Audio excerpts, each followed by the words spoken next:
There no longer stands a German line in the West. Instead, American, Canadian, and British troops drive forward on almost every sector, enveloping small pockets of resistance and crumbling hedgehogs. These films were the last ever made by a courageous man, Gaston Madru, who was killed by enemy fire immediately afterwards.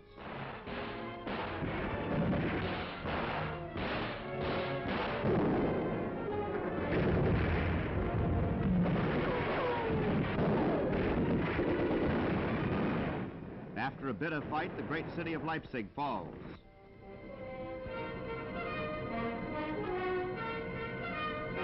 The radio station is taken intact. The intricate equipment, which it might have taken the Allies months to replace, stands ready for their use.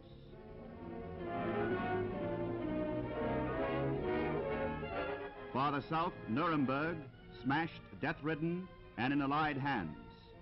It was in Nuremberg, the holy city of Nazism, that each year before the war a great party rally was held at which Hitler spoke, in the stadium built by the Nazis for this very purpose.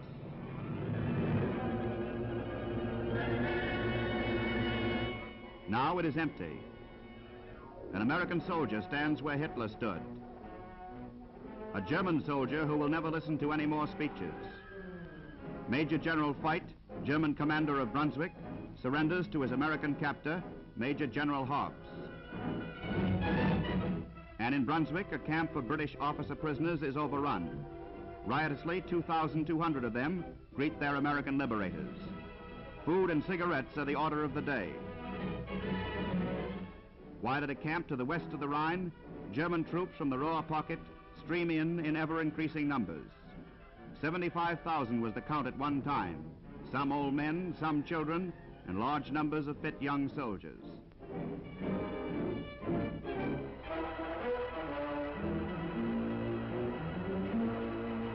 A Czech who had spent 6 years in a concentration camp was sent through to ferret out Gestapo men. On his arms, the Germans had tattooed his prison number. In the great drive through the heart of Germany, 12 German generals were captured by American troops. One, though retired and in civilian clothes, surrendered voluntarily. Here is the backbone of the German army. In central Germany, troops of the Third Army uncovered Germany's gold reserve hidden in a salt mine. Gold and foreign currencies worth millions.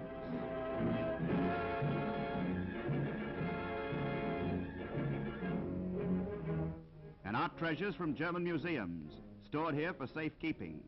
Rembrandts, Raphaels, Leonardos, and a Renoir. It is not yet decided what shall be done with them.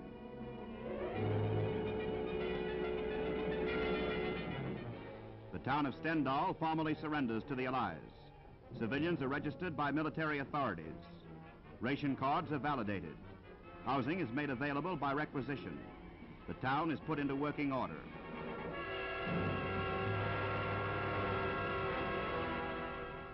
Crowds gather in the marketplace to hear Allied orders, to read the Allied proclamations disbanding the Nazi Party, Nazi laws and institutions. Civilians, conscious that they are thoroughly beaten, obey readily. Uniforms are turned in. Post-war Germany will have no armies. Arms are surrendered, pistols, swords, daggers, sabers. They will be destroyed.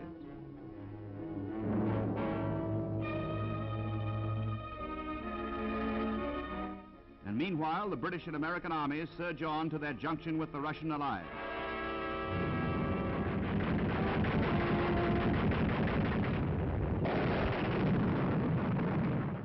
Magdeburg on the Elbe. The garrison commander rejected an ultimatum to surrender, and so, with the air forces leading the way, the city had to be bombed and shelled into submission.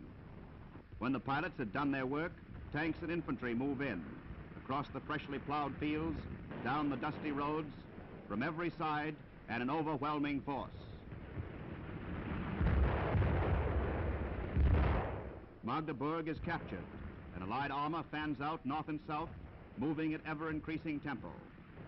And at Torgau on the Elbe, the great junction is made for which the world has so long waited.